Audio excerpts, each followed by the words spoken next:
જે પાત્રો, જે પરિવેશ હતા એ કાં તો ગ્રામીણ ખેડૂત સમાજ હતો. પહેલી વાર જોસેફભાઈ એ આપણો પીડિત સમાજ, શ્રમિક સમાજ, ખેત મજૂર, ખેત કામદાર એને પોતાના સાહિત્યમાં લઈ આવ્યા છે. અને એ રીતે આગલા 3 મોજા કરતાં જોસેફનો ચોથું મોજું એ બહુ જ મહત્વનું છે, બહુ જુદું છે. આંગળીયાત નવલકથામાં લેખકે લગભગ 2.5 દાયકાનો સમય લીધો છે. 2.5 દાયકાનો સમય એ નવલકથાના પટમાં ગૂંથ્યો છે એમણે. 1935 થી 1960નો ગાળો, આઝાદી પૂર્વેના લગભગ 1.5 દાયકો, 15 વર્ષ, આઝાદી પછીના 12-15 વર્ષ. આ ગાળો જે આપણે પસંદ કર્યો છે પણ બહુ જ મહત્વનો છે. એક તરફ આઝાદી, સ્વતંત્રતા આવવાની છે અને બીજી તરફ આઝાદી અથવા સ્વતંત્રતા આવી ગઈ છે. આઝાદી આવતા પહેલાનું શું વાતાવરણ છે, આઝાદી આવ્યા પછીનું શું વાતાવરણ છે, એ બંને વાતાવરણનો આપણને ખ્યાલ આ નવલકથામાંથી મળે છે. લેખકે શા માટે આ આંગળીયાત લખી, એનો જે ઉદ્દેશ છે એ જે જણાવ્યો છે એ બહુ જ મહત્વનો છે. જોસેફભાઈએ લખ્યું છે, એક આથમી ગયેલી સંસ્કૃતિ અને સાયાસપણે વિસારે પાડવામાં આવી રહેલી સામાજિકતાની વાત છે. એક આથમી ગયેલી સંસ્કૃતિ અને સાયાસપણે વિસારે પાડવામાં આવી રહેલી સામાજિકતાની વાત છે આંગળીયાત. એ સમાજ વ્યવસ્થાની પુનઃપ્રતિષ્ઠાનો આ પ્રયાસ નથી, પણ એમાં રહેલી સત્વશીલતાનો પુરસ્કારનો મારો ઉદ્દેશ છે. 1935 થી માંડી 60 સુધીના 2.5 દાયકાની કથામાં સામાજિક અન્યાય અને ઉવે ખાયેલી એક જાતિ પ્રત્યેના સંપન્ન સવર્ણોના હાડોહાડ દ્વેષનો પણ ચિતાર છે. એક બીજી મુલાકાતમાં જોસેફભાઈએ એવું પણ કીધું છે આ નવલકથાના ઉદ્દેશ માટે, એક પ્રદેશ વિશેષની 2 જાતિઓ વચ્ચેના સંઘર્ષની વાત છે. એક જ્ઞાતિ તમામ રીતે પહોંચેલી, શાબ્દી અને સજ્જ છે, જ્યારે એની સામે જીગ ઝીલતી જાતિ સાવ સામાછેડાની, સદાની ઉવે ખાયેલી, તમામ અભાવોથી પીડિત એવી છે. આ લખનારે એટલે કે જોસેફ મેકવાને એના પૂર્વજોની એ જ જાતિના દોષો, દુર્ગુણો, એમનામાંની માહોની ફૂટ, પોતાની વિરુદ્ધ પટેલોના થવાની વૃત્તિ, લાચારી કે જાત દોષીપણું એ બધાની વિગતે ચર્ચા કરી છે. સામાન્ય રીતે આપણે ત્યાં નવલકથામાં કે વાર્તામાં જે પાત્રો આવે અને જે પરિવેશ આવે એનાથી એની જ્ઞાતિ કે પેટા જ્ઞાતિ પરખાય. જોસેફભાઈએ બહુ ખુલીને દલિત કહેતા વણકરો એમ વાત જ સીધી વણકર જ્ઞાતિની, વણકર સમાજની કરી છે. એની સામે એને જેની સાથે સીધો સંઘર્ષ છે એ પટેલોની પણ વાત પટેલો તરીકે જ મૂકી છે. અને દલિતોનો થોડોક પક્ષ લેનાર ઠાકોરો તરીકે એમણે ઠાકોરોને મૂક્યા છે. એટલે માત્ર પરિવેશ દ્વારા નહીં, સીધા એમણે પાત્રોને આ રીતે પટેલ તરીકે, વણકર તરીકે અને ઠાકોર તરીકે મૂકી આપ્યા છે. જોસેફભાઈનો નવલકથા લેખન પાછળનો જે ઉદ્દેશ છે એ પરથી એટલું તો સ્પષ્ટ થાય છે કે એમને દલિત બિનદલિત સંઘર્ષની કથા આલેખવી નથી, પણ જોસેફભાઈએ પોતે કીધું છે એમ એક આથમી ગયેલી સંસ્કૃતિ અને સાયાસ પાડે વિસારી પાડી દેવામાં આવેલી સામાજિકતાની કથા આલેખવી છે. અને જોસેફભાઈએ કીધું છે એમ કે જો એની સાથે સાથે આ સંઘર્ષ આવતો હોય તો ભલે એમાં પણ શબ્દ એમણે પોતે વાપર્યો છે. મોહન પરમારની જે નવલકથા છે પ્રિયતમા, એનો જે દલિત નાયક છે એને એની સાળ એની પ્રિયતમા જેટલી જ વાલી છે, એને એટલી જ ચાહે છે. એ પ્રિયતમા એટલે એની સાળ, એ જે મુખ્ય પાત્ર છે વણકર, એ શહેરી નોકરીને બદલે ગ્રામીણ જીવન અને વણકરનું કામ એ નવલકથાનો નાયક વધારે પસંદ કરે છે. આ નવલકથાને મેં વ્યવસાય પ્રત્યેના અતિત્રાગની કથા એ તરીકે ઓળખાવેલી.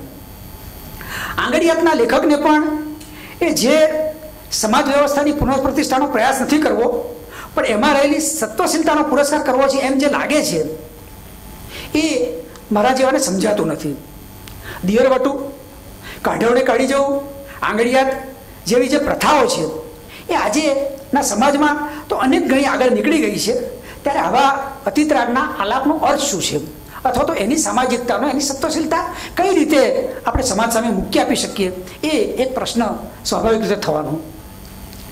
એક દલિત ચળવળના, દલિત સમાજના અભ્યાસી તરીકે અને એક નિરીક્ષક તરીકે મારે કહેવું જોઈએ કે દલિત સમસ્યાનો એક ઉકેલ એ ઔદ્યોગિકરણ કે શહેરીકરણ છે. ડૉક્ટર આંબેડકરે ગાંવ છોડો શહેર ચલોનો નારો આપેલો, એ જ રીતે બંધારણનો પહેલો મુસદ્દો આંબેડકર ઘડે છે ત્યારે એમાં ગામડું અથવા પંચાયતી રાજનો ઉલ્લેખ સુદ્ધા નથી કરતા. જ્યારે દાદા ધર્માધિકારી કહે છે એ પછીથી ચર્ચા થાય છે અને પછી પંચાયતી રાજ તો એ માર્ગદર્શક સિદ્ધાંતોમાં આવે છે. એ હદે આંબેડકરનો ગામડા અને પંચાયતી રાજ પ્રત્યેનો એક પ્રકારનો પૂર્વગ્રહ, એક પ્રકારની વાસ્તવિકતાનો સ્વીકાર એમાં હતો. ત્યારે હાડે કર્મશીલ અને સમાજ સુધારક એવા આ લેખકને આંગળીયાતના અન્ય પાત્રો શહેરો ભણી જાય છે એવા થોડાક નિર્દેશો આપણને મળે છે.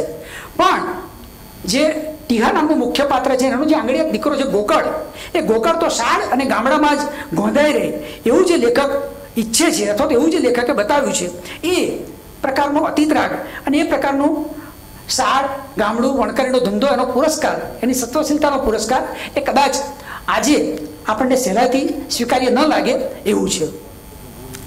આંગળીયાતમાં કયા પ્રકારનો સમાજ લેખકે આલેખ્યો છે? આંગળીયાત નવલકથા એ સમાજ કથા છે, થોડીક સંઘર્ષ કથા છે, પણ મુખ્યત્વે તો ટીહા અને મેઠી એ બે જે મુખ્ય પાત્રો છે એ બેનો પ્રણય કથા છે.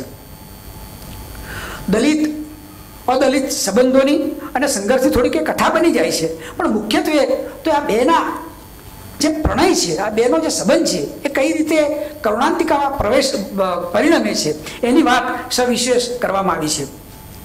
એની સાથે સાથે દલિત બિન દલિત સંબંધો પણ આલેખાયા છે.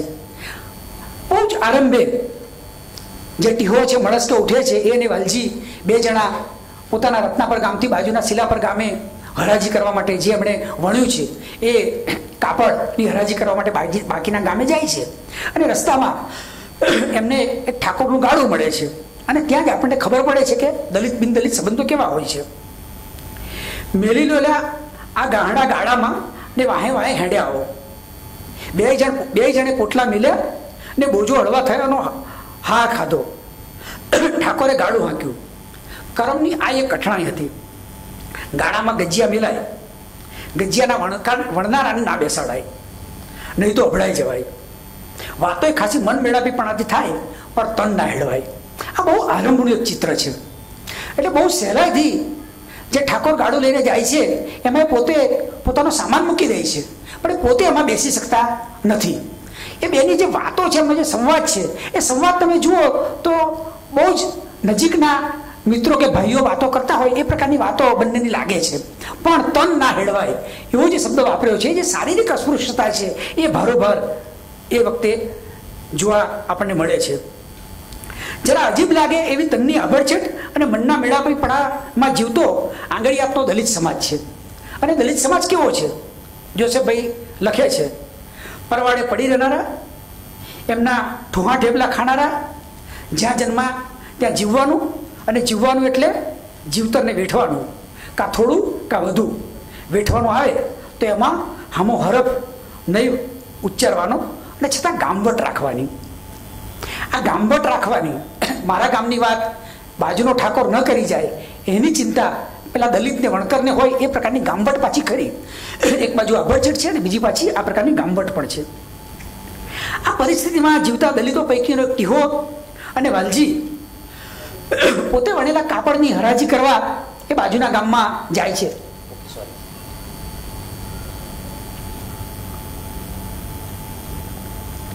અને ત્યાં એમની કાપડની હરાજી ચાલે છે. એ જ વખતે એક દલિત છોકરી પાણી ભરવા જઈ રહી હોય છે અને એના માટલામાં પથ્થરો મારીને એક પટેલ છોકરો એ માટલું ફોડી નાખે છે અને પેલા પાણીથી પેલી છોકરી પરસેવે રેબઝેબ થઈ જાય છે. આ મેઠી જે આ નવલકથાનું પણ એક મુખ્ય પાત્ર છે એ છે. વાલજી અને ટીહો એ તો પરગામી છે અને ગામની આ દલિત છોકરી સાથે આવું થાય છે એટલે મેઠી તો સ્વાભાવિક રીતે જ જે કંઈ કહેવાનું હોય છે એ પેલા પટેલ છોકરાઓને કહે છે, પણ ટીહો એમને પડકારે છે અને પછી ત્યાં ખાસો મોટો ઝઘડો થાય છે. ગામના મેઘજી પટેલ નામના એક માથાભારે પટેલ છે, એમનો દીકરો જ આ કૃત્ય કરે છે. મેઠી દલિત છે પણ રૂપાળી છે અને એને આ રીતે પરેશાન કરવાનું કામ આ લોકો કરે છે અને એમાંથી વાત આગળ વધે છે અને થોડીક તોફાન થાય છે. સમગ્ર નવલકથામાં આપણે જોઈશું તો વણકરોની ગરીબી, એમની આર્થિક પરાધીનતા અથવા અભાવોનું ભાગ્યે જ વર્ણન આપણને જોવા મળે છે. સામાન્ય રીતે દલિત વાર્તા, દલિત નવલકથા, દલિત કવિતા અને મરાઠીની અને ગુજરાતીની દલિત આત્મકથાઓ જો આપણે જોઈએ તો એમાં ભારોભાર વર્ણન આ પ્રકારની અભાવગ્રસ્ત જિંદગીનું હોય છે. પણ અહીંયા એવું બહુ ઓછું જોવા મળે છે. અને છતાં જે સામાજિક અવહેલના છે, જે અસ્પૃશ્યતા છે, એ આ નવલકથામાં ભારોભાર આપણને જોવા મળે છે. નવલકથાના જે બીજા મહત્વના પાત્રો છે, ભવાન ભગત, માસ્તર અને ટીહો, એ પોતપોતાની રીતે થોડા ઘણો સંઘર્ષ કરે છે અને સંઘર્ષના રસ્તા પણ ચીંધે છે. પણ એમનો આ સંઘર્ષ છે એ વ્યક્તિગત બની જાય છે અને સામૂહિકતાનું સ્વરૂપ એ લઈ શકતો નથી. એક બીજું જે પાત્ર અંદર આવે છે એ રણછોડજી ડેલાવાળાનું એક પાત્ર છે, જે પટેલ છે, કોંગ્રેસના એક આગેવાન છે અને કઈ રીતે એ દલિતો સાથે વ્યવહાર કરે છે એની વાત આમાં મૂકી છે. ગામમાં એક માસ્તર રહે છે અને માસ્તર દલિતોને જાગૃત કરે છે, એમને સંઘર્ષ માટે પ્રેરે છે, એટલે માસ્તરની પણ બદલી કરાવી નાખવામાં આવે છે. તો એક તરફ જે ભવાન ભગત, જે ટીહો, જે વાલજી, જે માસ્તર એ સંઘર્ષ કરવાના રસ્તા બતાવે છે, થોડો ઘણો સંઘર્ષ જાતે કરે છે, પણ જ્યારે માસ્તરની બદલી થાય છે ત્યારે બધા મૌન થઈ જાય છે. એટલે કે વ્યક્તિગત રીતે થોડી ઘણી લડાઈ કરવી, થોડો ઘણો સંઘર્ષ કરવો, પણ બધાએ સમૂહમાં ભેગા થઈને કશોક સંઘર્ષ કરવો એવું આંગળીયાતમાં આપણને જોવા મળતું નથી. મેઘજી પટેલના માથાભારા દીકરા નાનજીએ ઈંટાળો મારીને મેઠીનું માટલું ફોડી નાખેલું એ શિલા પરની દલિત સ્ત્રીઓ પરનો કોઈ પહેલો અત્યાચાર નહોતો. જે પ્રકારના અત્યાચારોનું વર્ણન આ નવલકથામાં જોસેફભાઈ કરે છે એમાં આ સ્ત્રીઓ પ્રત્યેના અત્યાચારોનું બહુ જ વિગતે વાત એમાં કરી છે. લેખક લખે છે, દલિત બોન્ડ દીકરીની આબરૂના કેવા હાલ છે. તે વર્ષોની વિપદા હતી. માથે માટલા જ નહોતા ફોડાતા, સેમ છેડે ઉઘાડે છો કાંડા જલાતા હતા. આણાના આગલા દાડે જવાનીઓ બોટાતી હતી. જોકે એની સામે દલિત સ્ત્રીઓનો પ્રતિકાર પણ જોવા જેવો છે. શિલાપર ગામના ગોંદરે પરગામના વણકરો કાપડની જાહેર હરાજી કરવા આવી શકે છે અને મેઠી ત્રાંબાના બેડે માટલું મૂકીને પાણી પણ ભરી શકે છે. એટલું જ નહીં, જ્યારે આ નાનજી મેઠીનું માટલું ફોડે છે ત્યારે મેઠી એને પડકારે પણ છે અને કહે છે, નેધણિયા ચેઈ માએ તને આવો મેસાળો પહેલા કર્યો છે.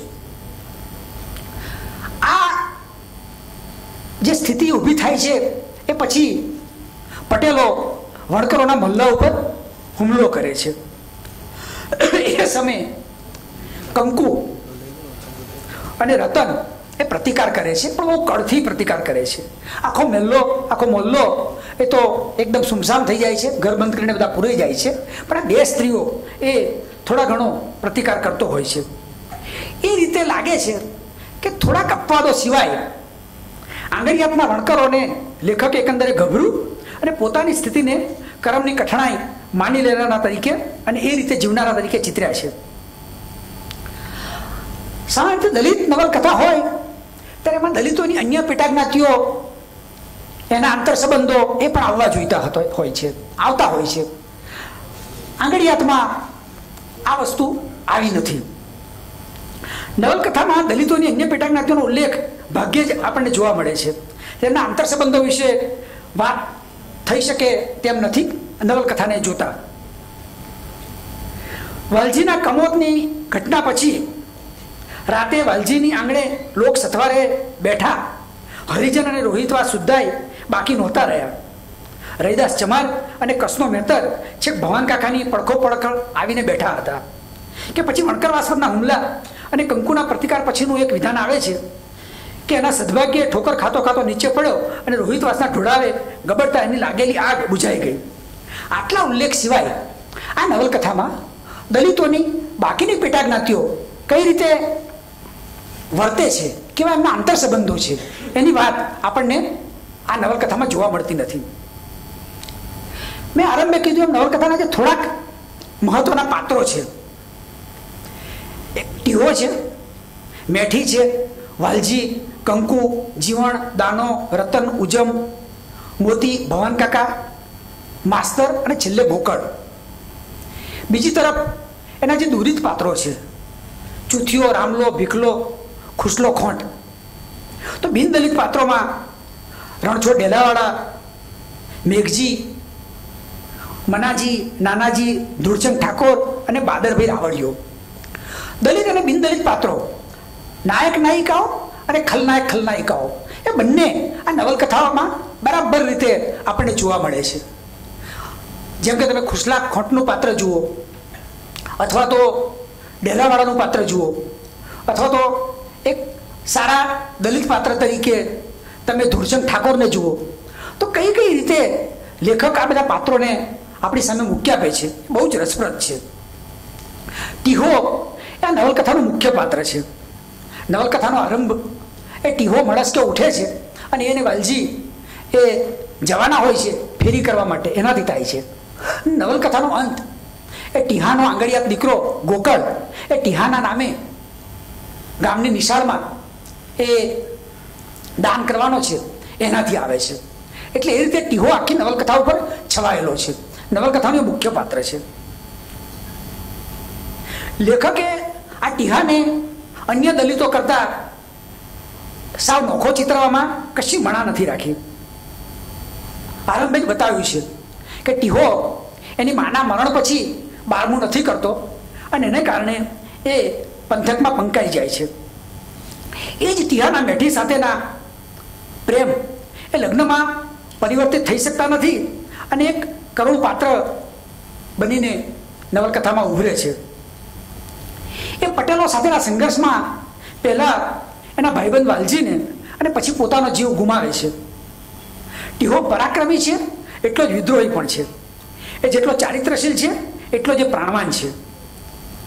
દલિતો પરના અત્યાચારો સહન કરવા એ તૈયાર નથી. એ કહે છે જ્યારે એને ઉપર હુમલો થાય છે ત્યારે, અથવા તો મેઠીનું માટલું ફોડે છે અને પછી એને ગામ વચ્ચે બોલાવે છે ત્યારે, કે ઠાકોર મારે ક્યાં એવું આ પ્રકારનું જીવવું છે, આવા જીવવા કરતાં તો મરવું સારું. એમ કહેનારો ટીહો એ પોતાના સંઘર્ષમાં બહુ મક્કમ છે. એક મગર હોય કે મગરમચ્છ, વેણીને એમને હપુચા હોદ્દાય ના જડે એમ કરવું પડે, કાં પાણી જ ઉકળી નાખવા પડે. આ પ્રકારનું માનનાર એ ટીહાને પોતાના સમાજમાંથી, પોતાના ફળિયામાંથી, પોતાના ભાઈઓમાંથી એ ધાર્યો સમર્થન, ધાર્યો પ્રતિસાદ એ મળતો નથી અને એટલે એ એક વ્યક્તિગત પ્રતિકારનું જ પાત્ર બનીને રહી જાય છે. મેઠી જે આ નવલકથાનું બીજું મુખ્ય પાત્ર છે, એ આરંભથી જ ટીહાને દિલ દઈ બેઠી છે, પણ એના લગ્ન ચૂથિયા નામના એક બીજા દલિત સાથે થયેલા હોય છે અને એમાં આ મેઘજી પટેલ અને રણછોડ ડેલાવાળા એ જે પ્રકારનું કાવતરું ગોઠવે છે એને કારણે એ ટીહા સાથે સંસાર માણવાને બદલે એને ચૂથિયા સાથે જ પોતાનો સંસાર માણવો પડે છે. ચૂથિયાને સાથે સંસાર માંડે છે, બાળક પણ થાય છે. ચૂથિયો માથા ફરેલ છે, દારૂડિયો છે અને કોઈ પણ રીતે એ મેઠીને હેરાન જ કરે છે, પુષ્કળ મારે છે. એકવાર મેઠી આ ચૂથિયાને મરણતોલ મારીને અડધી રાત્રે ઘર છોડીને નીકળી જાય છે. પહેલાં તો પોતાના પિયર જાય છે, પણ પિયર જાય છે ત્યારે એનો જે કાકાનો દીકરો હોય છે એ સંગરતો નથી અને મેઠીએ વળી પાછું ઘર એ પિયર છોડવું પડે છે. વહેલી સવારે એ કોઈ ગામ આવે છે અને કૂવામાં પડવાનું કરે છે અને એ જ વખતે એને કોઈ બચાવે છે. એ બચાવનાર એ ટીહો હોય છે અને ફરી પાછા ટીહો જ એને પોતાના ગામ, પોતાના ઘરે લઈ જાય છે.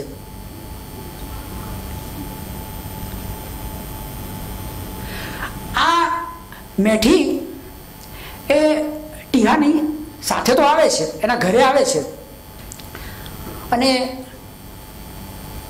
ટીહો એના બીજા દોસ્તોને મોકલીને ખબર મંગાવે છે કે ભાઈ ચુથિયાને મારીને આવી છે, કે સ્વાભાવિક પોલીસ કેસ થશે, પોલીસ મારવા આવશે. ટીહો પોતે એવું કહે છે કે આખો કેસ હું મારા માથે લઈ લઈશ કે મેં ચુથિયાને મારી નખાવ્યો છે. મેઠી કહે છે તમે એવું ના કરશો. આ બધી સ્થિતિની વચ્ચે એવા સમાચાર મળે છે કે ભાઈ ચુથિયો મરી નથી ગયો પણ જીવતો છે. એટલે પછી મેઠી એ ટીહાના ગામમાં તો રહે છે, એના ફળિયામાં તો રહે છે, પણ ટીહા સાથે પરણતી નથી અને કહે છે કે જ્યાં સુધી ચુથિયો જીવતો છે ત્યાં સુધી હું તમારું ઘર નહીં માંડું. બીજી તરફ આ જ મેઠી ચુથિયો જીવતો હોવા છતાં પોતાના દીકરા ગોકર્ણના નામ પાછળ એ ચુથિયાનું નામ લખાવાને બદલે એ ટીહાનું નામ લખાવે છે અને એને પોતાનો આંગળીયાત દીકરો ગણે છે. વાલજીની એક બીજું જે મહત્વનું પાત્ર છે વાલજી, એની પરણેતર કંકુ છે. એ વાલજીના કમોત પછી દિયર વટુ કરે છે. એનો જે દિયર છે દાનજી, એની સાથે એ લગ્ન કરે છે. એમાં પણ જે પ્રકારના વિઘ્નો આવે છે બધા આવતા હોય છે.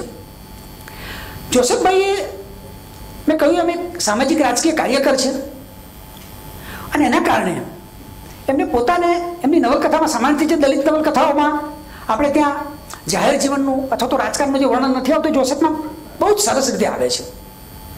કોંગ્રેસની જે આરંભની નેતાગીરી છે અને આઝાદી પછીની જે નેતાગીરી છે એ બંને આ નવલકથામાં બહુ જ સરસ રીતે એમણે રણછોડ ઢેલાવાળાના પાત્ર દ્વારા મૂક્યું છે.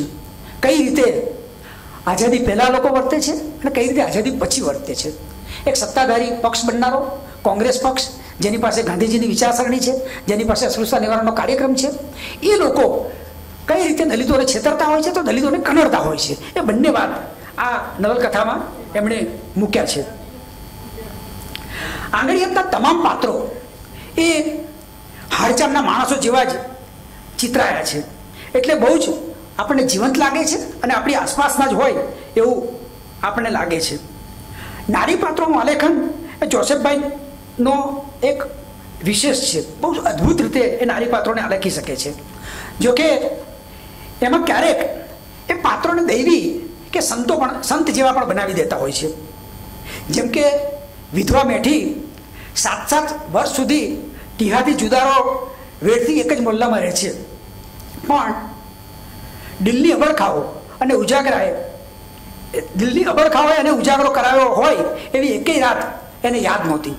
આવું જે જોસફભાઈ લખે છે કે લેખકના આરંભના નિવેદનમાં કંકુનો પુત્ર જગદીશ જોસફભાઈને મળે છે અને એની સાથેનો એક વાર્તાલાપ જે જોસફભાઈએ પ્રસ્તાવનામાં નોંધ્યો છે એમાં કહે છે કે એક તારા આ જ દુઃખ ખાતર કંકુનો જે આંગળીયાત દીકરો છે જગદીશ, એ જગદીશના મુખે જોસફભાઈ કહેવડાવે છે, કંકુના મુખે કહેવડાવે છે, એક તારા આ દુઃખ ખાતર તારા કાકા મને ફરી પરણ્યા તો આખી જિંદગી મારી સાથે સંસાર નહોતો માંડ્યો. અને લેખક ઉમેરે છે એની સાબિતી એ છે કે કંકુને જગદીશ પછી દાનાથી કોઈ સંતાન નહોતું થયું. આ રીતે એ નારી પાત્રોને પછી ભવાન ભગત હોય કે મેઠી હોય એને એક સંતની કક્ષાએ ચિતરતા હોય છે અને એ ચિતરતી વખતે એમની જે શારીરિક અબળખાઓ હોય છે એ પણ એ પોતે સાવ વિસરી જાય છે. જોસફભાઈનું એક જે ધ્રુવ વાક્ય વારંવાર એમના સાહિત્યમાં, એમની પ્રસ્તાવનાઓમાં આપણને જોવા મળે છે, એમની વાતચીતમાં, એમના વ્યાખ્યાનોમાં જોવા મળે છે, એ છે કે જોસફભાઈ એવું કહે છે કે મેં કલાને પ્રમાણી છે પણ જીવતરને ધોખો નથી દીધો. આંગળીયાત નવલકથાની અંદર પણ જોસફભાઈ એમાં કહે છે કે એમાં કલ્પનાશીલતા બહુ જ અલ્પ પ્રમાણમાં છે. લેખકે લખ્યું છે ઘટનાઓ આકસ્મિક નથી નોતરી, જે રીતે બને એ જ રૂપે એ નિરૂપી છે. ટીહો એની ચાદર અને ચોકધાનને લોભામણા બનાવવા વાણાના રંગ પૂરતો એમ જ આ કથામાં મેં રંગપૂર્ણી કરી છે.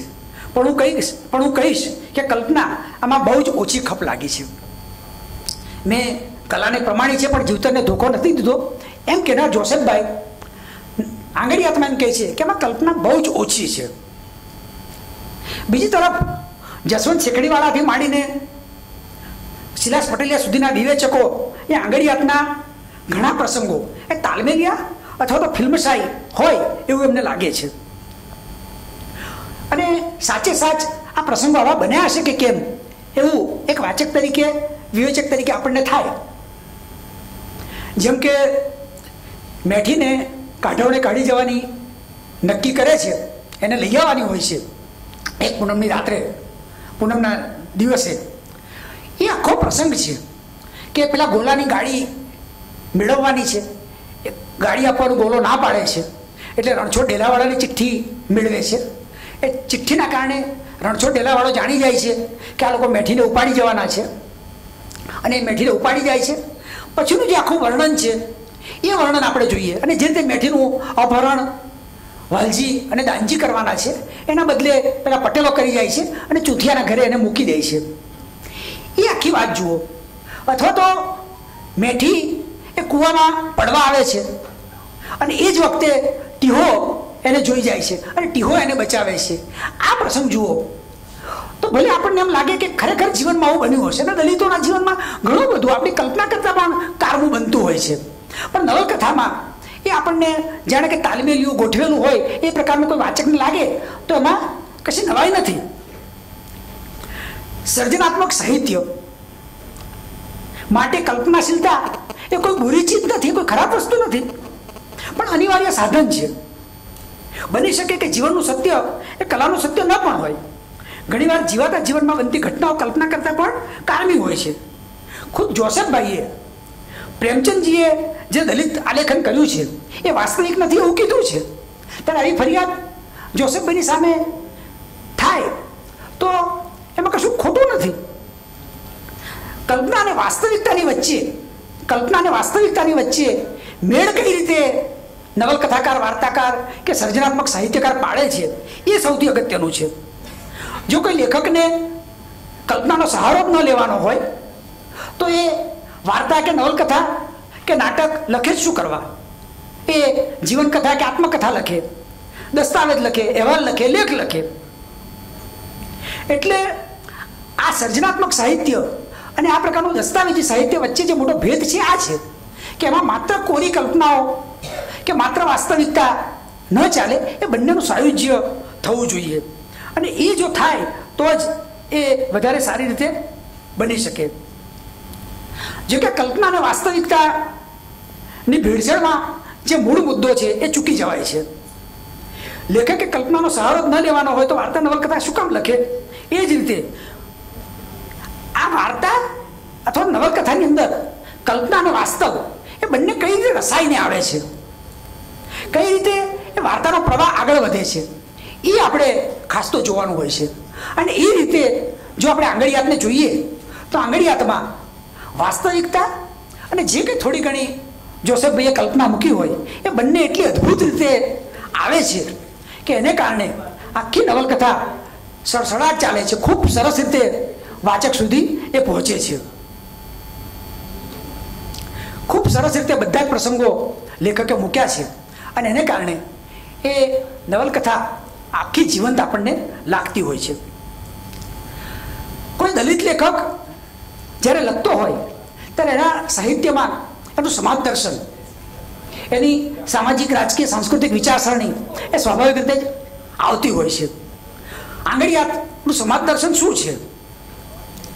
આ આંગળીયાત નવલકથા એ આજે 1986માં પ્રગટ થયેલી જોસેફ મેકવાનની આંગળીયાત સાહિત્ય અકાદમીનો એવોર્ડ મેળવી શકી, બીજા અનેક એવોર્ડ મેળવી શકી. રીટા કોઠારીએ સ્ટેપ ચાઇલ્ડ નામે એનું અંગ્રેજીમાં પ્રકાશન કર્યું, ઓક્સફર્ડ પ્રેસે પ્રગટ કર્યું. એમ અનેક રીતે એ પોંખાય છે. પણ એનું જે પહેલું પ્રકાશન થયું એ કોઈ પ્રકાશકે નહીં પણ જમીન વિહોણા ખેડૂતોની જે સંસ્થા છે ગુજરાત ખેતી વિકાસ પરિષદ, એ ખેતી વિકાસ પરિષદે આ આંગળીયાતનું પ્રકાશન કરેલું છે.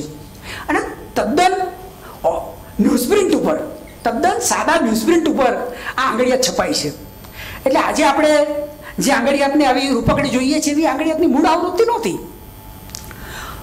મારું કહેવું એ છે કે જો આપણા સાહિત્યમાં વિત્ત હશે તો એ તદ્દન રૂપકડી હશે, સરસ ઓફસેટ ઉપર છપાઈ હશે, સરસ બુકપૃષ્ઠ ઉપર હશે, તો જ એ પહોંચશે એવું નથી. જોસેફના શરૂઆતના 4 4 પુસ્તકો એ તદ્દન સાદા ન્યૂઝપ્રિન્ટ ઉપર એ છપાયેલા છે અને છતાં જોસેફભાઈ છવાઈ ગયા. એ સૌથી અગત્યનું છે. આંગળીયા જોસેફભાઈએ અર્પણ કરી છે ખામ થિયરીના સર્જક, કોંગ્રેસના બહુ મોટા આગેવાન એ ઝીણાભાઈ દરજીને.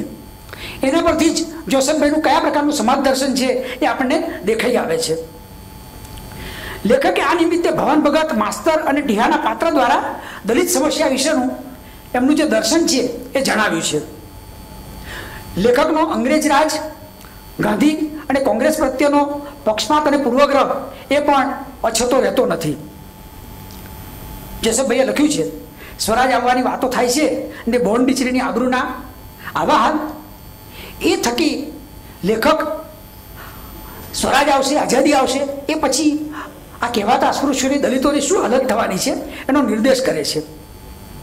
વેઠ્યા વિના જ જેનો છૂટકો નહોતો તે દલિતોને લેખક નગણી જાત ગણે છે અને તેમના ડરપોકપણાને વારંવાર ઉઘાડું પાડે છે. એમની આંતરિક એકતાનો અભાવ કેવો છે એ દર્શાવવા માટે લેખક રણછોડજી ડેલાવાળા, જે જાણીતા કોંગ્રેસી પટેલ આગેવાન છે, એમના મુખે એક બહુ અદ્ભુત સંવાદ મૂકે છે. ડેલાવાળા કહે છે, હાવ કપાતર કોમ માયો માય ગાતર કરે, પણ એક થઈને એમનું હિત ના તાકે. આપણા દોડદમામ ચાલતા હોય તો એમની આ કમળને કારણે જે દાડે જાગશે એ દાડે આપણો સૂરજ આથમી જવાનો. આ રીતે એ સમાજ દર્શનની સાથે સાથે જોસેફભાઈ એક આત્મખોજ પણ એમાં દર્શાવતા હોય છે. જોસેફભાઈ નારી સંવેદનાના બહુ જાણતલ છે. એમના નારી પાત્રો બહુ અદ્ભુત છે. પણ અહીંયા એમણે જે રીતે સ્ત્રીઓ વિશેના વિચારો મૂક્યા છે, આપણી બોર્ન ટીચરોની આબરૂ ઉજળિયાતોને મન તણખાની તોલે, ધારે અને હેઠે પાડે ને એમની અસ્ત્રી જતી હોય તો આપણે આંસુ ધરતીમાં ખોડી રાખવાની. અને આ ચાનો ન્યાય. એ સ્ત્રી ચાહે દલિત હોય કે બિન દલિત હોય, એની છેડતી એ દલિત કરે કે બિન દલિત કરે, એ એટલી જ ટીકાપાત્ર બનવી જોઈએ. જોસેફભાઈ કઈ રીતે આ પ્રકારનું નિરીક્ષણ કરી શક્યા છે એ મને સ્વાભાવિક રીતે સમજાતું નથી. લેખકે માસ્તર મશે ગાંધીજી, ડૉક્ટર આંબેડકર, પાદરીઓ અને વટાળને પણ આ કથામાં લઈ આવે છે. 1932ના પુના કરાર થઈ ચૂક્યા છે. ડૉક્ટર આંબેડકરનો પ્રભાવ ગુજરાતમાં ઠીક ઠીક દેખાઈ રહ્યો છે. એ વખતે જોસેફભાઈ આ નવલકથામાં ડૉક્ટર આંબેડકરને જે રીતે લઈ આવે છે એમાં કોઈને જાણે આંબેડકરની ખબર જ નથી. આંબેડકરનું નામ એ બાબુ સાહેબ હેંડવાકર એ રીતે બોલતા હોય છે. એ પ્રકારના પોતાના દલિત પાત્રોને ચિત્રે છે. વાલજીના કમોદ પછી કાણે આવેલા વિશાળ સમુદાયને ડૉક્ટર આંબેડકરના ફોટા સાથે પરિચય કરાવવાનો માસ્તરનો એક મનસૂબો એ પાર પડતો નથી. કેમ કે લેખક લખે છે, બાબા સાહેબની આ મલકમાં જાણનારા જોલ્લે જ હતા, એટલે જ માસ્તર બબડે છે, આ જાત ક્યારે જાગશે, ક્યારેક સાચું સ્વરાજ આવશે.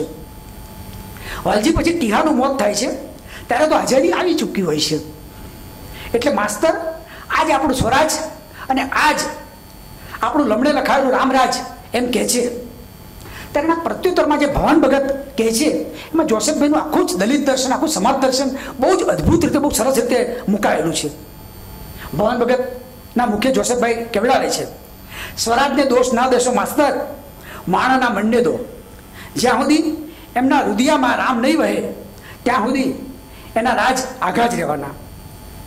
ને મને લાગે છે એક વાલજી કે એક ટીહાના મોતથી એ રાજ નહીં આવે.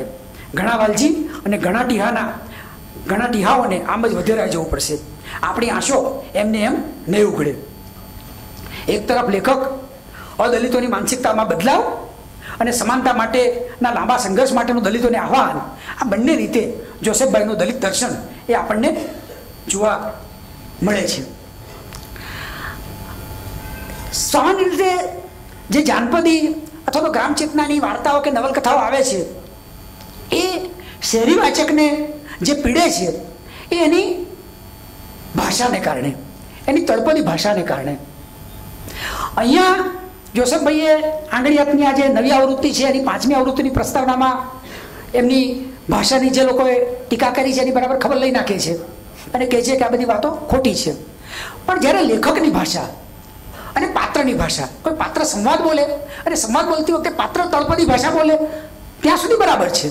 પણ લેખકની ભાષા અને પાત્રની ભાષા એ બંને જ્યારે તળપદી ભાષા બનતી હોય છે ત્યારે જે વાચક એ ભાષાથી પરિચિત નથી હોતો એ વાચક માટે એ સમજવાનું બહુ અઘરું બની જતું હોય છે.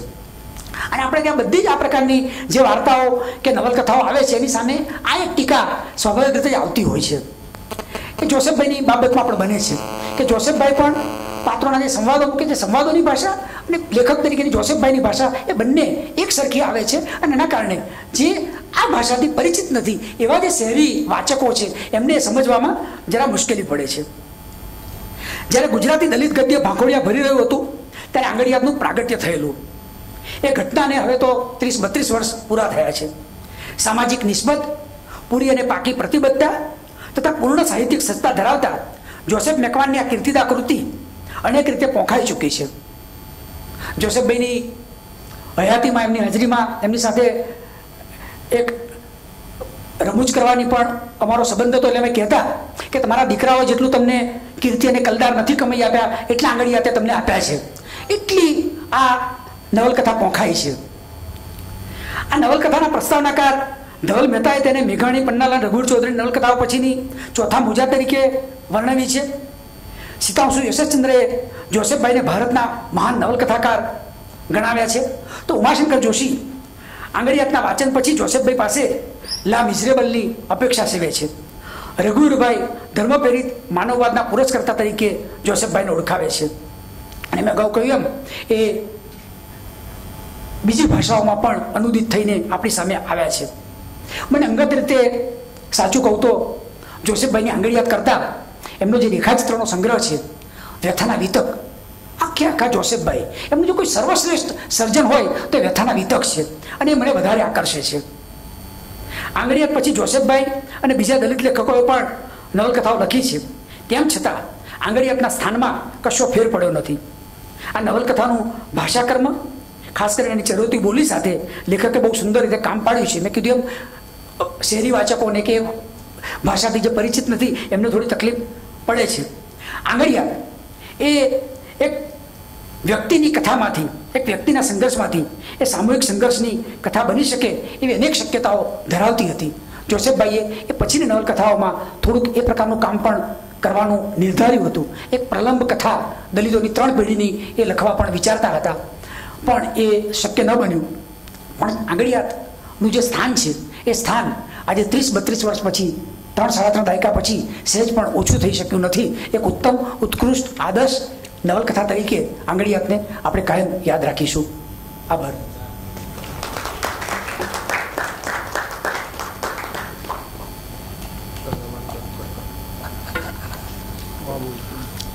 જોસેફ મેકવાનની ક્લાસિક નવલકથા આંગળીયાત વિશે ચંદુભાઈએ ખૂબ સરસ વાત કરી. આપ સૌએ ન વાંચી હોય તો વાંચવાનો ચોક્કસ રસ ઉત્પન્ન થયો હશે એવું હું માનું છું. સમય છે તો આંગળીયાત વિશે તો ચંદુભાઈએ ખૂબ સરસ વાત કરી છે. એમની એક બહુ સરસ કવિતા, ચંદુભાઈ મહેરિયાની કવિતા છે, એનો એક અંશ હું આપ સૌને સંભળાવું. તેઓ લખે છે, કાળો સૂરજ લઈને નીકળ્યા છીએ અમે તો, કાળો સૂરજ લઈને નીકળ્યા છીએ અમે તો, એની આભાને તમારી અંધ આંખો નહીં પારખી શકે. ભલે ન સમજાય મારા કાવ્યનું મૂલ્ય તમને, ભલે ન સમજાય મારા કાવ્યનું મૂલ્ય તમને, મારે કવિ નથી થવું, મારે તો થવું છે વિદ્રોહી. વિદ્રોહનો એકાદ શબ્દ પણ જો ઠાકુર વજે સંગના બધિર કાને અઠરાશે તો મારે મન મારા કાવ્યનું મૂલ્ય અમૂલ્ય હશે. એટલે આપણને યાદ આવે કે મેરા વિદ્રોહ ગલત हो सकता है लेकिन मेरी पीड़ा गलत नहीं हो सकती है. એવા ચંદુભાઈ ખૂબ સારા કવિ છે, વક્તા છે, તેમનો ખૂબ ખૂબ આભાર. અને અધિકારી શ્રી દેવેનભાઈને વિનંતી કરીશ કે તેમનું અભિવાદન કરે સ્મૃતિચિહ્ન અર્પણ કરીને. શ્રી ચંદુભાઈ મહેરિયા.